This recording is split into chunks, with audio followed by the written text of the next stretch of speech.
right, Black Resource Network. We all have seen the flood of posts and comments about these trucks on the residential street. So we thought this was a good opportunity to just kind of hop in and just hear what everybody have to say. We has to say we have our resident lawyers, Jason Clark and Jackie, who are going to be here and just kind of walk us through this legally. And then we have Brandon, who is a truck driver, and Corey, who is a resident. So I'm gonna, there's no real rhyme or reason to this. I guess we can go over what the issue is. Like, so it's trucks are parking on residential streets, and residents are saying that it is bringing down the value of their property, and it's an eyesore, and it's blocking the ponds. And I've heard different opinions on it. So I maybe like Jackie or Jason can kind of open it up and just talk about it from a legal perspective.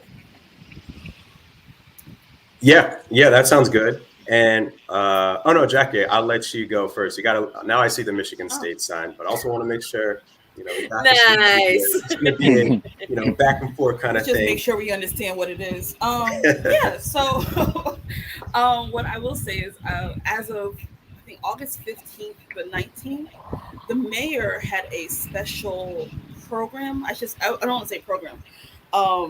Pretty much had a heavy duty enforcement on trucks that are parked illegally on residential blocks in Queens.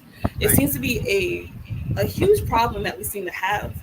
And if you don't know, if you're a commercial truck driver, you really can't park on the streets after, I think, 9 p.m. From 9 p.m. to 10 or 9 a.m. Yeah. Oh, no overnight. And generally speaking, nothing has ever occurred with regards to enforcement. And it seems to be a real issue within South Queens because, as the mayor said, you don't really see this in North Queens. You don't see it in other places, but you do see it in Southeast Queens. So the mayor's office put together a enforcement thing from August 15th to August 19th, where they seem to have ticketed or towed trucks that were illegally parked in residential spaces. Mm-hmm. And the whole idea is to, one, get the trucks off the street, and two, to encourage truck drivers not to park on residential streets. And there was a really big thing about it. People were upset because, on one side, the truck drivers are like, where do I park? Where's their commercial truck driving space to park? And on the other side, though, it's like that's not the residents' responsibility to figure out where they should park. So it was just a really big discussion. I mean, in your group, there was like multiple posts about it. Yeah. Oh, our group. There was multiple posts about it, and people have opinions one way or the other. And multiple opinions from both sides, which I think it's makes for a good, healthy conversation. I want to open this up to Brandon, who was really the first person to write about it in the group outside of someone sharing the mayor's article. So Brandon, you can kind of tell us what happened to you and what this means for truck drivers. Yeah. I'll just give you a little background. I'm a Queens resident. I used to live right by American Farmers. In April, I moved to Rosedale. I usually park my truck by the Montebello in the back there, across the street from the concrete company. A friend of mine, his mother lives over there, and they're good with the block association. We have no issues over there. They put the cameras over there to make sure nobody vandalizes our truck. It's my truck and then my friend's truck, because I had the truck vandalized before with spray paint. One week, a truck parked in a spot that I usually park in. I said, okay, I'll park by Brookfield Park, close to 147. My truck moves every day, 7 days a week. I have a route with the post office. And I got a ticket. The first one is the overnight one. Overnight parking is $65. The second one I got was a commercial overnight parking ticket, was $250. They called my company, which I'm the owner, but I have people that deal with all of the paperwork stuff. They called and said that they described my vehicle and everything like that. So I moved the truck, and then they proceeded to put a paper on my car telling me to go back to New Jersey. Never asked if I live in the area or anything like that. They said I was blocking the view of the water in Brookfield Park. Like, I understand. I live in the area. So I moved the truck. And it's kind of like I would have rather if they came to me and spoke to me in person rather than doing that. I feel kind of like I was being stalked.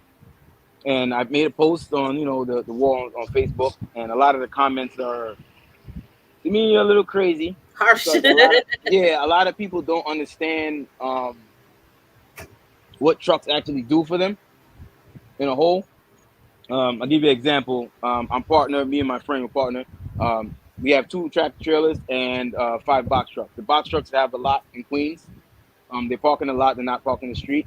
And election time comes around, we deliver the election machines to the neighboring schools in the area, pick them up on Metropolitan Avenue over there, and we bring them to the neighboring schools, Rosedale, PS37, PS195, the election machines, everybody can vote. We pick up watermelons from Brooklyn Terminal Market, we deliver them to the schools.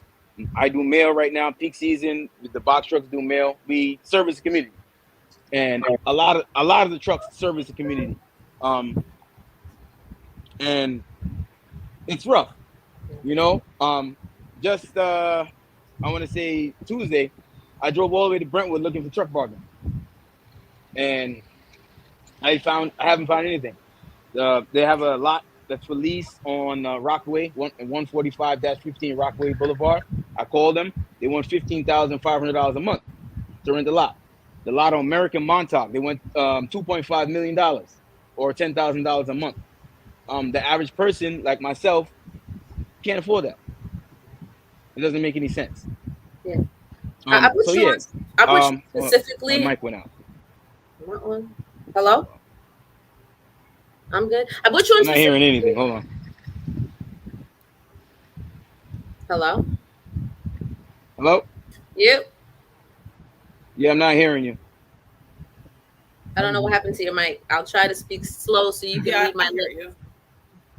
Okay, he's coming. I brought Brandon on specifically because while it's not untrue that a lot of these vehicles are not from people that live in our neighborhood, but some of them are. And I wanted to just get their perspective as Black people in Queens that are also having a trouble with the trucks. A lot of them I've heard just don't know where to go. So it's not all out of our community. And I just wanted to bring Brandon on to share his perspective. Now, Corey has his own perspective as a resident and how this affects him. So, Corey, let's hear it. Well, the funny thing is Brandon and I live in the same neighborhood. Nice. Makes it even juicier. Yeah. I know exactly what he's talking about when he said he parks his truck. I know for me, my family's been in this area. I'm back. All right. What's up? I know for me, my family's been in this area for over 70 years. So I'm born and raised out here. And it's been an issue since I was a little kid. And I live on a bus route. And I live in front of the Verizon building on 140th Avenue. And we used to have to contend with the Verizon trucks plus the buses. And now we have neighbors that have trucking businesses and they decide to park. When I was growing up, across the street from me, people that really didn't park across the street. So getting out the driveway, most of my life was just easy to get out. So now when we have trucks, they tend to park right in front of my house. So it's hard to maneuver sometimes when you have people double parked and stuff. But for me, it's been an issue because it's not just the trucks, it's the trailers that are abandoned on Springfield and by the Bello and on Francis Lewis. And it's an eyesore. It ruins our streets. People don't talk about that part, the weight limits and all that stuff cause damage to our streets. And we already know how New York City is about repairing streets. So that also causes long-term damage to cars, which people don't talk about either. So it's a pain in the butt. But my opinion on the matter is that if you choose to enter the trucking industry, then you should abide by the rules and the laws of the trucking industry. That's just the price of paying business. So if you can't find parking, that's on you. That's your responsibility to figure out a solution. Just like my business, when I operate my business, or when I drove Uber, I had rules I had to follow in regards to my using the car for personal. Like I couldn't drink.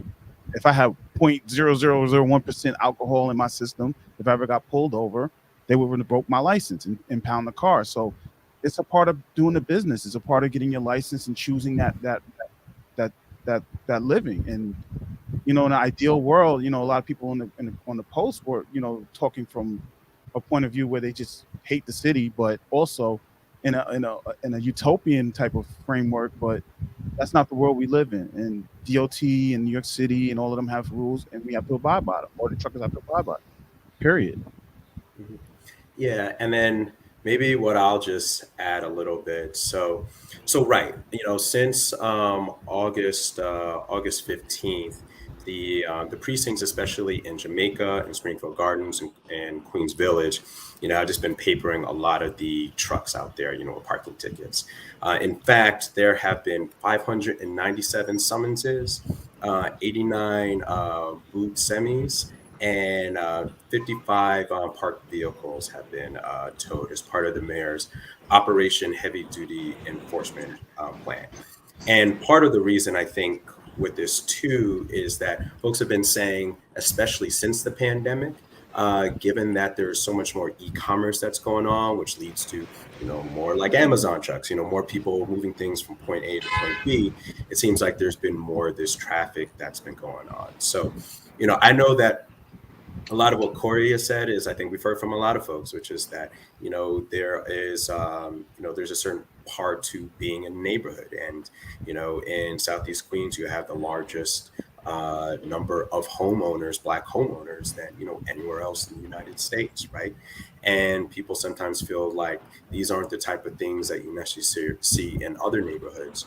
But what I also like from, what we're also hearing, I think it's a legitimate issue that we're hearing, is that, where else do you put these trucks as a spot? So just because it is part of what, the environment, what the industry is, it doesn't mean that we shouldn't try to figure out a solution here. And at least from what we've seen is the mayor's talked a lot. You can reach out to 311, right, to be able to find some of these places. But, I think that especially for folks who live in Queens, who live in these neighborhoods, maybe there's a way that these tickets can be, some of them could be forgiven at least on the first or second one.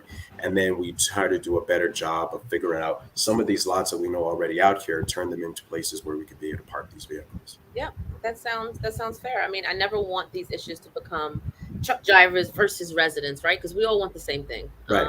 So that's why I wanted to just kind of provide this space for both sides can say. Well, I guess the question, Jackie.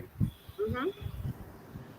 Go ahead, Jackie. Well, I guess the question is, a lot of times, are some of the people residents who are parking their truck? That's been a big issue so far.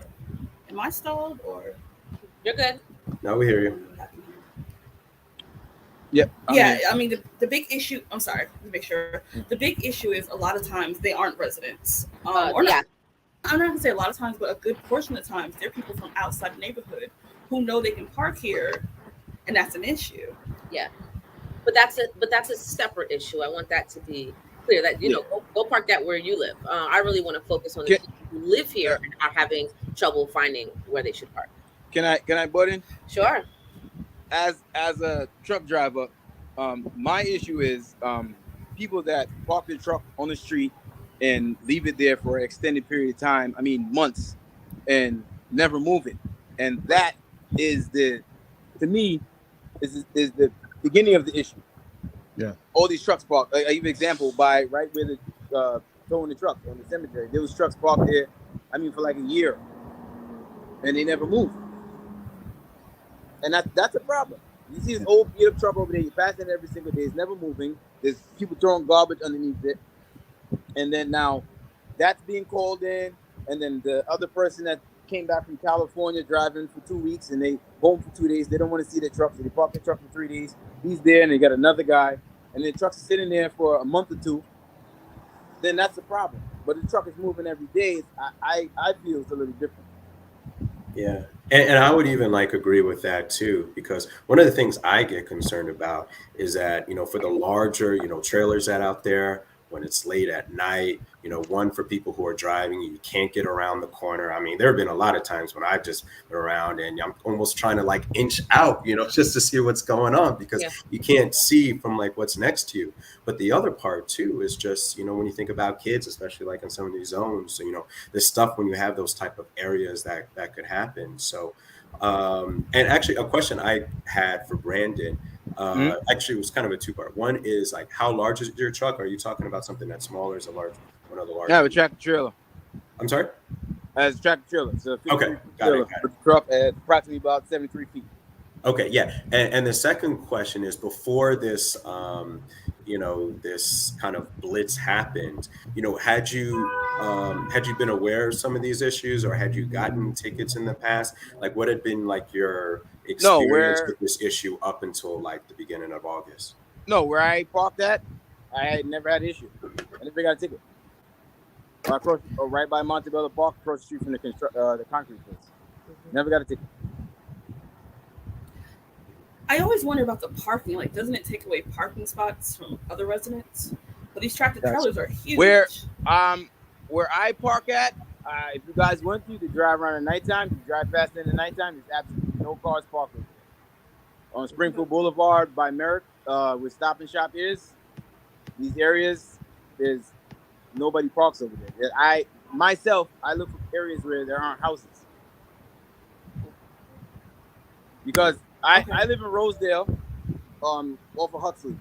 There's no trucks over there, but every night when I come off work, I walk 4 blocks to my house, and there's no trucks over there. I understand it. So I know that's been a frustration in where my dad says in Bricktown, is that they take up so many parking spots, and our streets are really small where we're at. Mm-hmm. So if you got one tractor trailer, that can take up 2 or 3 spots, which is very frustrating at times. But if you're saying, okay, there's no no one's parking over there, I understand that. Yeah, but I not always everybody wonder- does the same thing, though. No, I agree. What I've always wondered, though, like my brother, he drives trucks as well. And he always said, like, he parks at like either Lawrence at the Costco, or he parks at the Walmart. Is that not a viable option, or So it are depends there on rules the against company. that? So if Okay. you drive for Swift Transport or Walmart, then they allow you to park the truck in their parking lot. If you do not, then if you park in there, you can get towed. Okay. Got it. Yeah, because I would even say that. I feel like that's the issue at this point, right? Like, how do we find a place that is That's it. reasonably priced, or maybe there's a way it can be subsidized, Right. to make sure people have. Everybody wants a solution. Nobody wants this to happen. Well, Yeah. one of the main ones is the same lot that they're towing all the trucks into, rented out for people to park in there. Yeah. But the next thing is probably going to happen if we do get that area to park trucks in there. They're going to say it's not zoned properly, and diesel, the oil, they don't want it on the ground, and then they're going to say no trucks can park there. What about over by JFK? Since they're doing a whole development project, why not They- utilizing some of the space there for truck parking? They have a parking lot in JFK right by the Sunoco. There's absolutely no parking in every spot is taken up. But I'm saying that's part of what the trucking industry should be doing, especially out here in Southeast Queens. It should be lobbying, especially since they're doing that whole JFK project where they're putting all these billions of dollars to expand the JFK area, turn it into a hub. That should be a part of a plan, and whether it's a trucking union or the companies or the independent truck owners, they should be coming together to say, hey, we have this issue. We need to allocate some land or allocate some space in this project for us to allow truckers to be there, whether it's paying a monthly fee or first come first serve parking or whatever. But there's plenty of land around there that they could be utilizing, or some of those some of the areas where it's not residential. I get that, but as a truck driver over the last 10 years, I would tell you this, and it's the same for all truck drivers. Truck drivers get treated very badly. We're treated like we're the lowest thing on earth. Example: we're driving a highway, put a signal on, nobody lets us get into another lane. That ends up us having to put our truck basically on somebody's car so they let us into the lane. Parking, they don't care about us. We go to do a delivery. We're there for 10 hours some places, right? And let's be clear, we all Nobody need cares. trucks, but we need trucks. But that's not the Nobody- argument, not whether we need trucks or not. Yeah. The argument is No, but I'm saying we want truck drivers. I don't want it to seem like it's truck drivers. No, versus I'm people. not. Right. I'm not saying that. I'm just saying that we get treated very badly. I'm a Teamsters member. I'm part of 282. I drive dump truck when my drivers are driving my truck. You see the big construction job they did in the back of Rosedale over there 147. I worked over there doing the sewer and on Hook Creek. We get treated badly. Very bad. Nobody cares. I mean, Parking is non-existent. But that's why lobbying is important for, like I said, independent truck owners, organizations, union. If you're a union member, it should be you guys should figure some way in your industry to come together to change that, because a lot of times whenever we have issues in our communities, the lobbying body that really puts it together and really pushes it.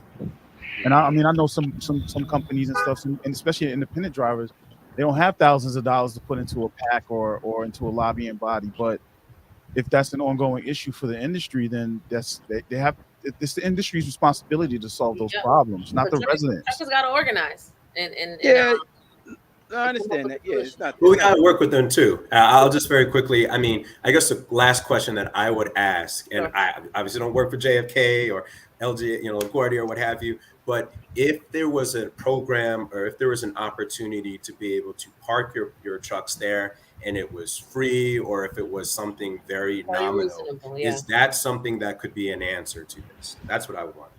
Yeah, of course. Okay. Of course. Well, maybe we all got to lobby together, Maybe that's the answer. Of course. How can we help? That is always the question I like to lead these conversations with. I'm all for it because, like I'm saying, I live in the same area. Yeah. You get what I'm saying? You're a resident and a truck driver. Yep. Yeah. I've been in this area. My children play in the park, Brookville Park. They play in Montebello. I bring them to Warren Wilkins. They're all around. So, yeah. I agree with the residents coming. Maybe we should come together as far as the trucking industry and the residents, because I know, like for me last year, during the pandemic, some truck driver in the middle of the night, and I wish my mother had told me when it happened, but in the middle of the night just dumped a trailer in the middle of 140th Avenue, and it sat there for like 3 weeks. We were calling the police. They weren't doing anything. And I don't know who removed it, but I think Verizon might have eventually removed it from there because it was sitting right in front of their building. And they basically had to destroy the trailer to get it out of there. And it was like, I mean, it was a nightmare. All right. So there is a responsibility on us with that part. I would say that. We have some thinking to do, and because we all, we want the trucks to be able to do their job, but we also want to maintain our property, and that is fair. So I hope this conversation, someone's listening that has some ideas or has somebody to talk to help figure this out. But I did want to give an opportunity to Brandon, from the truck driver's point of view, to say his piece, and also thank you from a resident's point of view to say his piece. And it just worked out that they live in the same neighborhood, so they were talking about specific streets. Thank you everyone. I don't know if anyone has any closing words, particularly Jackie or Jason. I'll say one thing because my phone's about to die. My car's in the shop. Real quick, I understand the frustration everybody has with the trucks parking and stuff like that. If we could all come together, we can get a solution. I know it's not your job to help us find parking, but a lot of us do live in the communities that we do park the truck in, and it is hard. It's driving is a very hard job. It's not easy at all, and getting this this pressure, it just adds on to the stress. Fair enough. Right. And his phone died right then. Right. Well, I'll just say as the last thing. I disagree with what he said. It is our responsibility to kind of do this together. Yeah. And my final 2 words for the day, of course, would be, go blue. Oh my God. Oh, please. Oh, I got Whitney Houston on my go shirt. Green, okay? My logo. Go green. All right, guys. See you later. Thank you so much for joining this conversation. Thank you for this, Aaliyah. Really appreciate this. Yes. It's really good. Again soon. Thank you. All right.